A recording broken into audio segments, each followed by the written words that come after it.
Di sini, gua akan ajarin kalian semua gimana caranya kalian bisa investasi kripto dari 0 sampai bisa dengan satu video ini aja. Karena sebenarnya kripto ini adalah suatu hal yang kompleks, jadi gua akan bagi video ini ke 3 segmen ya. Yang pertama kita akan belajar konsepnya dulu, kedua kita belajar praktek cara belinya, dan yang terakhir gimana caranya kita bisa simpen kripto kita. Kripto itu, menurut opini gue pribadi, itu udah di tempat yang unik ya. Kalau kalian lihat di mana misalnya orang tua kalian udah banyak nih yang ngomongin, bahkan nyokap gue udah nanya, kok apa sih itu Bitcoin gitu, apa sih itu cryptocurrency. Jadi orang-orang terdekat, bahkan tetangga kalian udah mulai ngomongin, oh itu Bitcoin, oh itu Ethereum. Bahkan kalian di tongkrongan mungkin udah ngomongin harganya Bitcoin gitu. Jadi gue melihat ya, teknologi ini tuh sebenarnya sudah mainstream, di mana banyak orang yang udah mulai melek terhadap teknologi ini. Dan sebuah teknologi itu paling bagus untuk kita pelajarin di saat semua orang udah banyak yang ngomongin Bitcoin, udah banyak yang ngomongin kripto, tapi mereka nggak ngerti sebenarnya isinya apa. Jadi udah gede nih, udah viral, tapi orang belum paham tentang teknologinya. Itu saat terbaik untuk kita mulai masuk dan kita mulai belajar. BlackRock adalah sebuah perusahaan institusi ya, aset manager dengan aset itu 10 triliun US dollar. Mereka udah mulai untuk menawarkan produk-produk berbasis cryptocurrency seperti Bitcoin. Jadi di sini sebenarnya pilihan kalian ya, bahkan perbankan di luar, semua matanya sudah terbuka. Nah ini pilihan kalian mau belajar atau nggak mau belajar. Di sini gue nggak bisa maksa kalian untuk belajar, tapi gue akan sharingkan apa yang gue tahu. Kita lihat dari awal Januari, Bitcoin itu udah naik 80% lebih ya. Kalau kita bandingkan dengan aset-aset yang lain seperti saham, seperti reksadana, seperti emas ya. Bitcoin itu jauh banget melampaui mereka semua. Ibarat nih, kalau lu mau taruh uang 1 juta dalam Bitcoin, itu jadi 1,8 juta. Dalam kurang dari waktu 6 bulan. Dibanding aset yang lain, kalau kalian taruh misalnya di saham gitu. 1 juta yang tadi kalian taruh di indeksnya saham, yaitu basket dari kumpulan saham-saham lain, itu kan justru jadi minus. Kalau kalian taruh di reksadana, mungkin nggak sampai 1,1 juta bahan uangnya. Sedangkan kalau kalian taruh di Bitcoin, uang 1 juta yang sama tadi, itu jadi 1,8 juta. Di sini gue mau cerita sedikit, gue pertama kali masuk ke dunia cryptocurrency ini di saat umur gue masih 16 tahun. Kalian bisa lihat di sini gitu kan, masih gembel banget gitu kelihatannya. Di situ gue udah banyak mengalami siklus-siklusnya ya. Jadi 2016 itu Bitcoin pernah naik, terus crash lagi 2017. Dia pernah naik lagi 2021, crash lagi 2022. Jadi gue udah kena 2 siklusnya dari cryptocurrency ini. Gue udah kebakar di koin-koin micin ya tahun 2017, di mana gue ngerasa, oh ini bagus, gue beli, rugi semua uangnya. Dan terakhirnya siklus terakhirnya gue juga masih sama ya, gue masih kena juga gitu kan, seperti Luna ya, gue kena uang gue di namanya protokol, namanya Anchor Protocol, di mana protokol ini menawarkan bunga 19% fix untuk stablecoin ya, yaitu cryptocurrency yang di-peg sama US dollar 1:1. Setelah bertahun-tahun di dunia ini, sampai sekarang portofolio gue itu 90% lebih di cryptocurrency. Jadi gue walk the talk, yang gue ajarin adalah yang gue praktekin sendiri. Konsep yang kita perlu ngerti tentang dunia cryptocurrency, kenapa ini terjadi semuanya, kita harus tarik balik dulu ya. Kita harus ngerti tentang konsep dari uang itu sendiri. Jadi kita belajar, kenapa sih adanya uang kertas ya? Dulunya koin itu dari mana? Jadi kalau kita mulai ke permulaan di awal, ada sistem yang namanya barter, di mana kita tukeran ya. Lu punya misalnya 10 apel, gua punya 1 ikan yang gede, kita tukeran. Lu kasih gua 10 apel, gua kasih 1 ikan. Tapi cepat atau lambat, manusia itu sadar bahwa ini nggak bisa nih dilakukan barter gini. Karena gini, kalau kalian punya 10 apel, tuker 1 ikan, mungkin ada yang mau. Tapi kalau kalian punyanya apel, mau tuker sama 1 rumah, mau berapa ratus, berapa ribu apel yang kalian tukar untuk rumah ini, ya kan? Jadi di situ nggak cengli. Dan problemnya dengan misalnya buat yang punya apel atau punya ikan, kalau ditukar sama rumah, mungkin proses transaksinya lama, dan begitu udah transaksi nih apel sama rumah, apelnya udah basi. Uang itu kan adalah transfer antara value. Transfer antara value. Barter kalian punya apa? Transfer value. Manusia itu ras yang pintar dan sangat cepat beradaptasi. Jadi kalau metode transfer value-nya ini lebih jelek dibanding yang baru, dia cepat untuk pindah. Habis dari pertama kali barter, kita coba untuk pakai kerang gitu.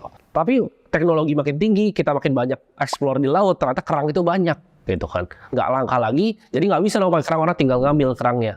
Jadi nggak adil. Jadi transfer antara value ini ya, itu banyak berubah-ubah. Dari awal barter ya kan, kita lihat ada uang dari kerang, kita lihat uang dari garam, kita lihat akhirnya uang kertas pertama kali di dinasti Song Cina, dan akhirnya sampai ke uang kertas di Eropa ya. Nah, awal-awal uang kertas ini di Eropa itu dibikin sama para goldsmith namanya. Jadi mereka itu yang ibaratnya ngelebur-lebur emas, yang bikin emas ya. Tapi mereka sangat cepat sadar. Jadi gini, awalnya uang kertas adalah, misalnya gue punya emas nih 100 gram gitu. Gue kasih lu kertas bukti bahwa lu punya emas di gua nih. Gue pegangin emasnya, lu ambil kertasnya bahwa lu punya emas ini. Jadi awalnya itu adalah kontrak untuk emas. Tapi seiring berjalannya waktu, manusia kan serakah. Nah, orang-orang para yang bikin emasnya ini mikir, kalau gue bohongin dia gimana ya? Jadi gue bilang aja ini kontrak emas 100 gram kan kertas doang, emasnya nggak usah ada. Tapi gue bilangnya gue punya semuanya di sini. Jadi misalnya emasnya 3 kilo, kertas yang keluar itu 5 kilo. Terjadilah yang namanya inflasi. Ya. Jadi nilai kertasnya ini akhirnya lama-lama turun karena emasnya tuh nggak beneran ada. Nah, uang kertas ini dari zaman tadi ya, Eropa tahun 1600 sampai ke 1971 itu selalu diacukan kepada emas. Dimana kalau ada uang kertasnya, ada emasnya. Sampai 1971, Presiden Nixon itu pecahin ya, namanya the gold standard. Dimana uang kertas berbentuk fiat itu udah nggak ada lagi nih emas di belakangnya. Nah, ini celakanya. Jadi kalau kalian tanya sekarang, uang kertas itu basisnya apa? Jawabannya basisnya kepercayaan kita terhadap pemerintahan. Basisnya cuma satu, yaitu percaya bahwa ini adalah uang. Ini bisa transfer of value. Itulah kenapa kalau kita lihat ya, kalau zaman dulu yaitu bakso tuh bisa 200 perak gitu. Kenapa bahkan barang-barang yang kita konsumsi ya seperti rumah, jasa yang kita konsumsi seperti pendidikan, itu naiknya drastis, bisa 10-15% per tahunnya. Harga cabainya kita lihat naik terus ya. Itu yang kita bisa lihat sehari-hari di pasar. Nah, itu kenapa? Ya, jawabannya adalah karena kertas tadi dicetak oleh bank sentral kita terus-terusan tanpa basis apapun. Masalah ini sebenarnya datang dari satu hal, yaitu sentralisasi. Nah, apa itu sebenarnya sentralisasi? Itu di mana ada suatu kelompok orang yang mikir nih, oh, kita mau cetak berapa uangnya? Kita mau cetak kapan uangnya? Berapa banyak nih mau dibagiin ke orang-orang? Sirkulasinya mau berapa? Nah, ini segelintir orang yang kuasain. Lalu dari uang fiat ini, manusia itu sangat pintar. Kayak gue bilang tadi, manusia itu pintar banget kita untuk memecahkan masalah. Dari problem tadi, itu diciptakan uang-uang digital ya. Zaman dulu tuh banyak banget ya, seperti e-cash ya, hashcash ya, Adam Back. Nick Szabo juga dulu pernah bikin namanya BitGold ya. Jadi ini banyak banget udah bikin dari zaman dulu ya. Problem ini mau coba diselesaikan dari tahun 1990-an. Ini gue mau jelasin dulu kenapa konsep digital cash yang peer-to-peer itu penting banget ya. Untuk kalian bisa ngerti konsep ya, makanya segmen pertama ini gue sebut dengan konsep. Kalian harus tahu dulu kenapa digital cash itu dibikin. Karena gini, contohnya nih, misalnya gue ngutang sama kalian Rp50.000. Ya, gue ngitung Rp50.000. Lu kasih Rp50.000-nya dalam bentuk cash. Lalu besok nih gue bilang, ya udah akhirnya gue balikin nih ke lu. Kita udah beres gitu. Jadi begitu lu kasih Rp50.000 ke gue, itu kan lu ngutangin gue. Gue balikin Rp50.000, itu udah beres cash ya. Jadi itu peer-to-peer transaksinya antara lu dan gua aja. Di situ nggak ada bank tuh di tengahnya. Jadi cuman gua balikin uang cashnya. Itu hal yang kita bisa lakukan karena kita bisa ketemu. Misalnya nih, lu lagi di Bandung, gua di Jakarta. Gimana pertanyaannya? Nggak bisa kan? Nah, digital cash itu hadir karena masalah itu. Kalau zaman sekarang, solusinya kan mungkin mikir, ya kan tinggal transfer di bank, ya kan? Tapi transfer di bank itu nggak pure peer-to-peer. Dengan kita menggunakan bank, kita percaya bahwa uang kita simpan di bank itu transfer ke mereka. Ada sentralisasi yang sama dengan percetakan uang tadi ya. Jadi problemnya adalah pihak ketiga yang harus kita percaya. Kita harus percaya banknya transfer ke dia. Mungkin sekarang memang iya ditransfer semuanya, tapi kalau enggak bagaimana pertanyaannya? Dan bank itu beroperasi sama seperti bank sentral tadi, fiat tadi. Basisnya cuma satu, kepercayaan. Itu kenapa satpamnya semua selalu paling ramah. Itu kenapa semua mereka invest gede-gedean di operasional untuk bikin orang terasa nyaman. Karena cuma satu basisnya, yaitu kepercayaan. Disitulah sebenarnya keunggulan cryptocurrency ini. Dimana transaksinya itu peer-to-peer. Sama kayak tadi, 50.000 yang gue kasih ke lu. Tapi bedanya kita nggak perlu ada bank di tengahnya. Bitcoin ini adalah sebuah program software yang bisa transfer value-nya cross border ya, antar benua. Kapanpun, dimanapun, untuk siapapun, berapapun. Orang bilang, tapi kan bisa pakai bank. Kalian yang tahu pakai M-Banking, kalian pasti tahu limit transfernya M-Banking kalian itu 100 juta. Kalau kalian mau transfer 2 miliar, gimana caranya? Dengan cryptocurrency ini, 2 miliar begini. Nah, itu pun antar Indonesia. Kalian gampang, misalnya BCA. Kalau BCA, BRI, ya ada admin fee-nya. Tapi kalau misalkan mau transfer, misalnya teman kalian ada yang ke luar negeri, Taiwan misalnya, gimana caranya kalian bisa transfer dari Indonesia ke Taiwan? Apakah bisa pakai bank BCA? Pertanyaan itu kan. Jadi kalau sistem perbankannya udah beda antar negara, ini udah repot nih untuk transfernya. Dengan cryptocurrency kita nggak perlu hal itu, nggak perlu pusing. Mau di Afrika kayak ya, mau di Kanada kayak, mau di Swiss, kita bisa transfer 1 detik kayak ini sampai uangnya. Jadi kan bank itu sebenarnya udah punya sistem digital cash ini, tapi problemnya apa sama perbankan? Problemnya cuma satu, itu sentralisasi. Jadi cuma ada satu tempat di mana mereka store semua servernya, atau mungkin beberapa tempat ya. Tapi kalian pernah lihat nggak, kalau satu bank kena hack, kalian nggak bisa akses mobile bankingnya. Dan uangnya itu nggak tahu di mana. Bisa jadi bank yang dihack itu, uangnya ada yang beneran diambil sama hacker keluar, ya, dan digitnya diambil keluar, lalu mereka tambal balik. Kita nggak pernah tahu apa yang sebenarnya terjadi ketika suatu bank dihack. Buat kalian yang nggak mungkin dihack, udah banyak yang terjadi, ya. Kalian lihat kasus bank terakhir yang dihack. itu kalian nggak bisa buka aplikasi, mau transfer nggak bisa. Karena kalian percaya kepada satu sistem sentralisasi. Network Bitcoin ini diciptakan oleh individu yang namanya kita nggak pernah tahu, yang nama samarannya adalah Satoshi Nakamoto. Identitasnya pun nggak pernah bisa ditemuin. Dia mengeluarkan suatu paper yang namanya Bitcoin White Paper tahun 2008 untuk menjelaskan secara detail gimana cara kerjanya Bitcoin. Nah, di sini gue tuh nggak akan bedah semuanya ya white papernya, karena itu butuh mungkin ya ekstra 2 jam lagi nih kita di sini untuk bedah white papernya. Tapi kalian bisa lihat abstraknya di sini. Purely peer-to-peer version of electronic cash would allow online payments to be sent by one party to another without a financial institution. Artinya apa? Sebuah transaksi peer-to-peer, ya kayak tadi uang, yang nggak perlu percaya kepada finansial institusi apapun. Bahkan nggak lewat bank apapun, nggak lewat sentralisasi apapun. Problem besar yang diselesaikan oleh white paper ini adalah transfer of value tadi. Tapi ini dulu masalah yang orang bilangnya mustahil ya. Nggak mungkin bisa ada transaksi seperti itu. Karena kenapa? Kalau misalnya digital cash nih, orangnya semua harus jujur dong. Berarti dia punya uang berapa, dia keluarinnya berapa, spendingnya berapa, harus jujur. Kalau ada sistem sentralisasi, ada bank ini yang keep ibaratnya tally ya, antara spendingnya berapa, account-nya berapa. Misalnya kita punya account 10 juta. Kalau kita transfer 7 juta, bank catat kita tinggal sisa 3 juta. Nah problemnya kalau nggak ada banknya, gimana caranya kita tahu 10 juta, dia spending 7, nih ini tetap 3. Kenapa nggak dia ganti aja ya kan? Dia hack, dia ganti jadi 10 lagi.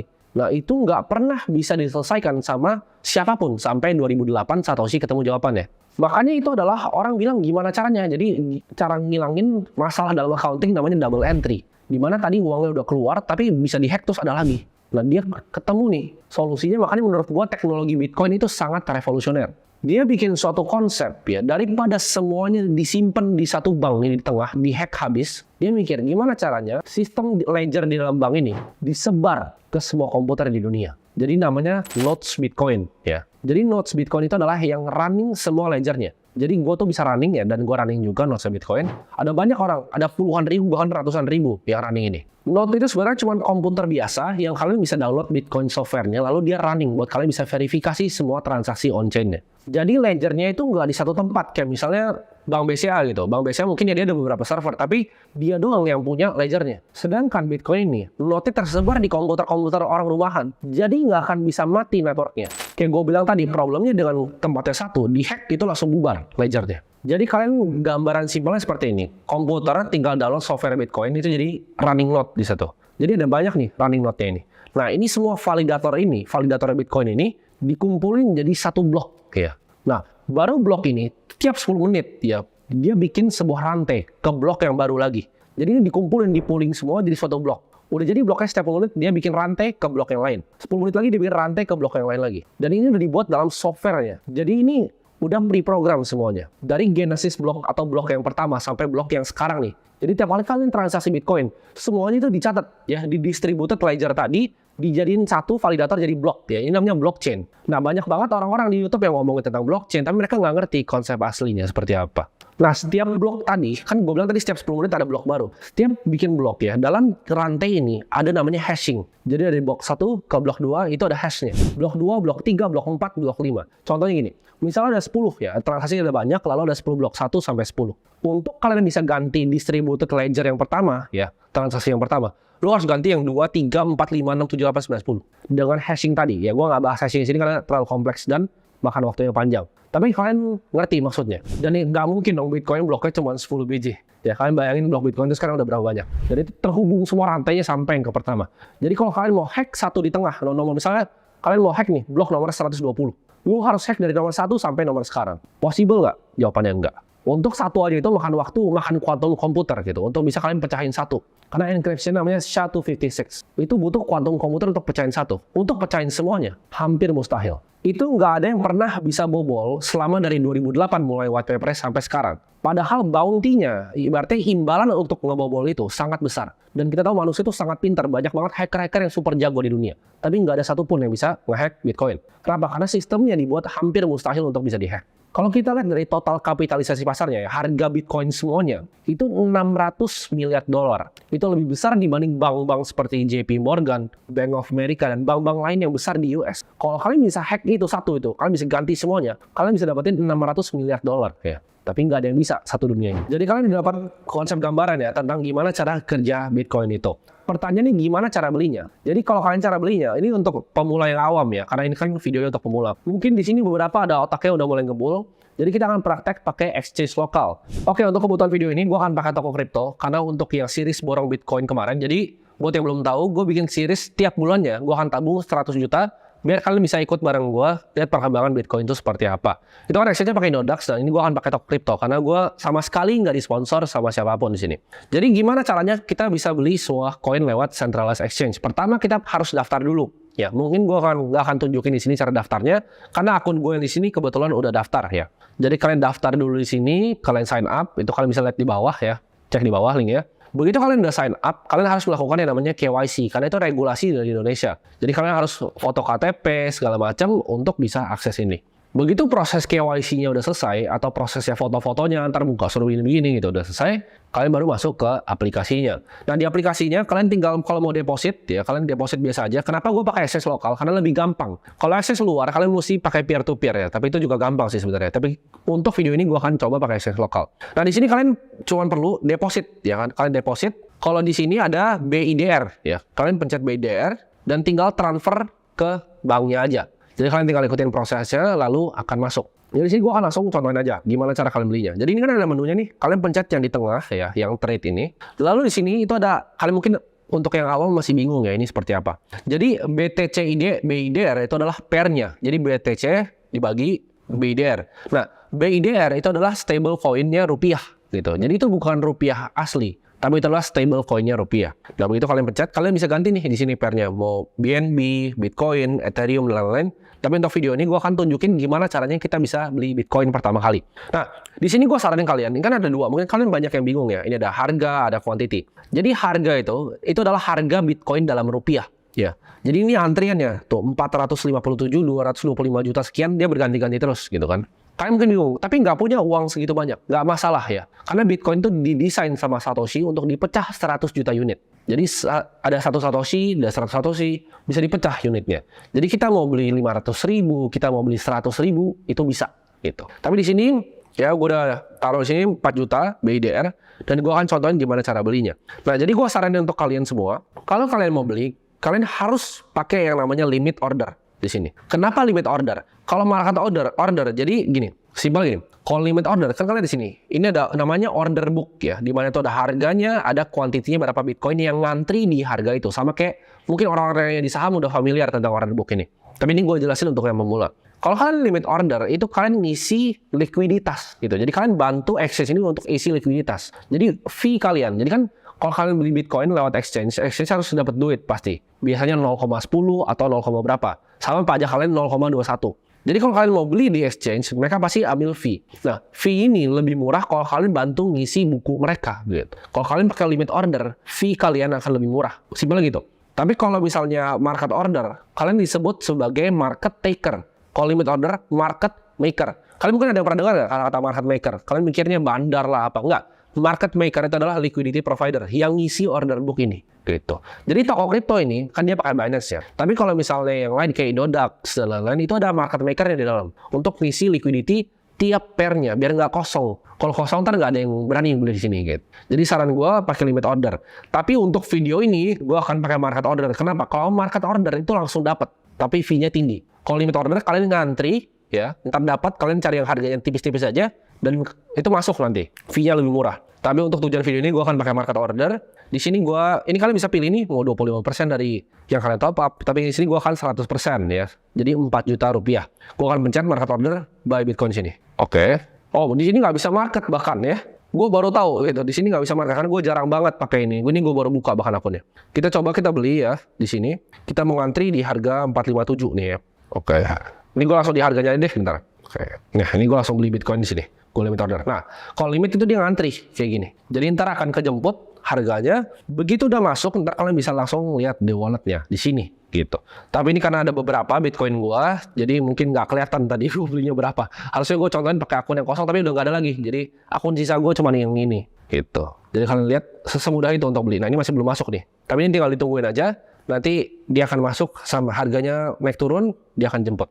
Jadi sebenarnya cara belinya cuma begitu aja, simple. Dan kalian bisa lihat nanti total Bitcoin kalian di portofolionya di sini, di balance di sini.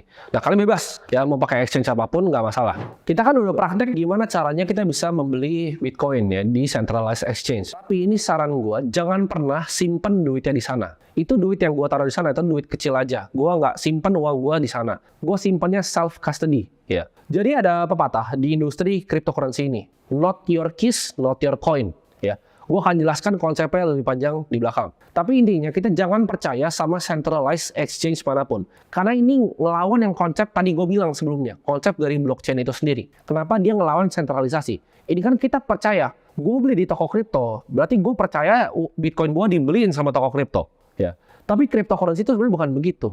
Kita harus percaya kepada software, bukan kepada entitas seperti toko kripto. Kenapa Bitcoin itu dibilang orang sebagai network pembayaran paling aman di dunia? Karena namanya enkripsi public key nih. Kalian bingung ya, public key, kenapa kunci-kunci ini? Apa kunci rumah gitu kan? Bukan. Nah, Bitcoin software itu nggak buatin kalian private key secara otomatis. Setiap ada new user yang pakai sistemnya. Kayak ibarat password untuk mobile banking kalian. Biar gampang nih, ini kalau gue jelasin konsepnya, kalian harus ngerti dulu. Gue tarik balik dulu kriptografi dari dasar. Tapi untuk alasan video ini, karena gue mau bikin simple untuk pemula, ingat yang gini aja, kalau private key itu ibarat PIN ATM kalian, sedangkan public key ini adalah nomor rekening kalian.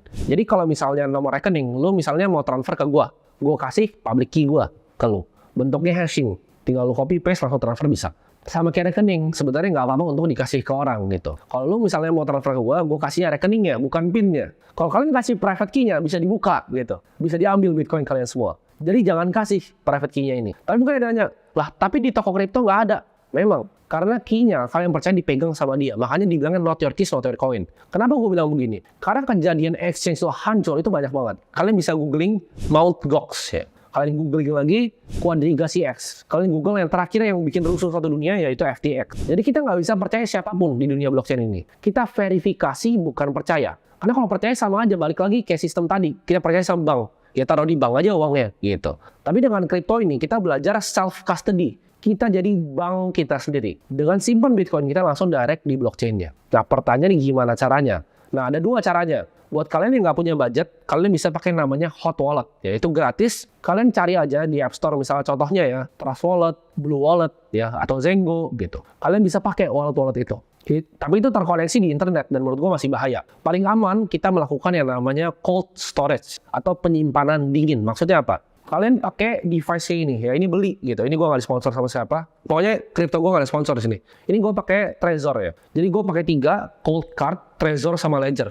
Jadi kalian simpannya di sini. Nah kalian bingung, apakah Bitcoinnya di sini? Kalau ini hancur gimana? Gak masalah kalau ini hancur. Ini cuma device untuk konekin kita ke blockchain-nya, ini gitu. Jadi untuk buka device ini, nanti kalian akan namanya ada seed phrase. Ya. Sama, kalau kalian coba nih, Hot Wallet gitu, misal kalian download Trust Wallet, nanti kalian disuruh tulis di kertas ya, 12-24 kata. Nah itu namanya seed phrase. Nah seed phrase ini jangan sampai dikasih ke orang dan jangan sampai hilang. Kalau seed phrase ini hilang, kripto kita hilang. Jadi gini, kalau ini hilang nih, gue gak masalah, karena gue punya seed phrase-nya. Jadi begitu contohnya.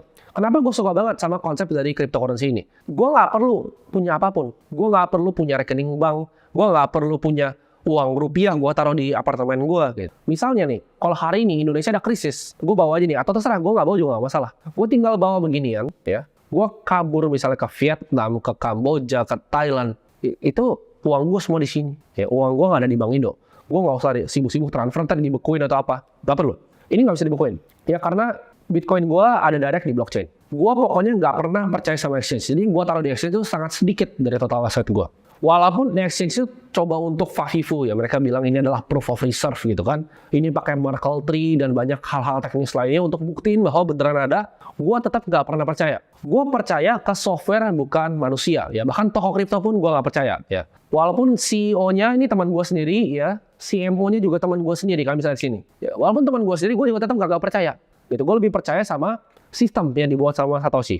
Ini device-nya buat yang tanya harganya berapa, ini sekitar gue lupa ya, 2-3 jutaan. Karena dikirimnya dari luar negeri. Nah, ini warning keras buat kalian. Ya, ini warning keras sama buat kalian. Jangan pernah beli beginian, Trezor, Ledger, Cold Card, apapun itu. Jangan pernah beli di marketplace kayak Amazon, Tokopedia. Karena mereka bisa udah buka, mereka catat seed phrase-nya, dicolong Bitcoin kali. Jangan pernah beli dari Tokopedia, jangan pernah beli dari Shopee, jangan pernah beli dari marketplace, jangan pernah beli dari teman kalian. Belinya langsung dari situs resminya. ya. Kalian cari aja di Trezor atau di Ledger, terserah kalian mau kayak mana. Harganya sekitar 2-3 jutaan. Jadi dengan device itu kalian bisa verifikasi sendiri kepemilikan Bitcoin dari kalian. Nah buat kalian udah mulai pusing nih, otaknya mulai ngebul nih ya belajar kayak gini. Ini baru 1% dari ilmu tentang Bitcoin. Bahkan mungkin belum sampai 1%. Jadi masih banyak banget knowledge yang bisa dipelajari tentang teknologi ini. Kita belum bahas enkripsinya, SHA-256 itu apa. Kita belum bahas tentang sistem dari mining Bitcoin. Ini gue masih gambar yang paling luas lah ini. Ini paling gampang untuk pemula ngerti aja. Jadi kalau kalian suka video ini, kalian komen di bawah dan kita belajar bareng-bareng tentang teknologi ini. Dan gue akan buatin video-video ke depannya mengenai teknologi di blockchain.